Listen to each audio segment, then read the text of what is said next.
चंद्रपूर जिल्ह्यातील बल्लारपूर येथे ईव्हीएम हटावची मागणी करत भूमिपुत्र संघटनेच्या वतीने आज मोर्चा काढण्यात आला। देशात विद्यमान सरकारबद्दल प्रचंड आक्रोश असताना आम्ही दिलेली मते कुणाला जातात असा प्रश्न मोर्चेकऱ्यांनी उपस्थित केला। शिक्षण, रोजगार, आरोग्य अशा मूलभूत सुविधाही मिळणे कठीण झाले आहे। लोकशाही आणि संविधान टिकवायचे असेल तर लोकांना त्यांचा मतदानाचा खरा अधिकार प्राप्त झाला पाहिजे आणि हा अधिकार केवळ मतदान पत्रिकेच्या माध्यमातूनच मिळू शकतो।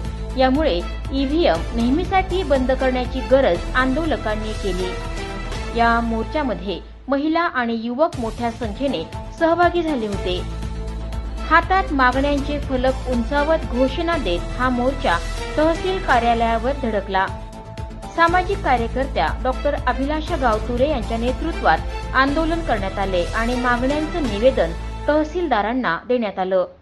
यावेळी डॉक्टर राकेश गावतुरे, रजनीताई हजारे, हिराचंद बोरकुटे, भास्कर भगत, विवेक खुटेमाटे, प्राध्यापक विजय लोणबले, दीपक वाढे यांच्यासह हजारो नागरिक यामध्ये उपस्थित होते। खूप मोठ्या संख्येने लोक जमलेले आहेत बल्लारशाला आणि संपूर्ण विभागातून या क्षेत्रातून पंचक्रोशीतून लोक आलेले आहेत आणि ही जी ईव्हीएम मशीन आहे जी या सगळ्या प्रश्नांना समस्याची जड आहे त्या ईव्हीएम मशीनला हटवा आणि या देशात परत बॅलेट पेपरने मतदानाची प्रक्रिया आणा हे मागणं या सगळ्या भारतीयांचं आहे।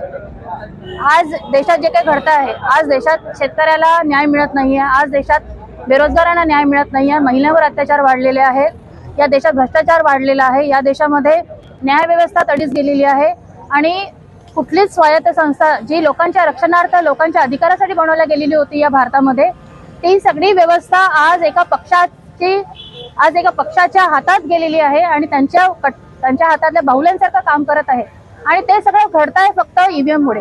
आणि ज्या पक्षाला असं वाटतं की आम्ही 400च्या वर होणार त्या लोकांनी बॅलेट पेपरवर मतदान घेऊन दाखवावे आणि स्वतःला सिद्ध करून दाखवावं तर आम्ही मानू, पण ही सगळी गडबडी करून ते जर जिंकून येणार असेल, या संविधानाला आणि देशाला आणि लोकशाहीला जर धोका करणार असतील तर हे आम्हाला अजिबात मान्य नाही। आम्ही याच्या विरोधात वारंवार होतो, जोपर्यंत ते हटत नाही तोपर्यंत होतो।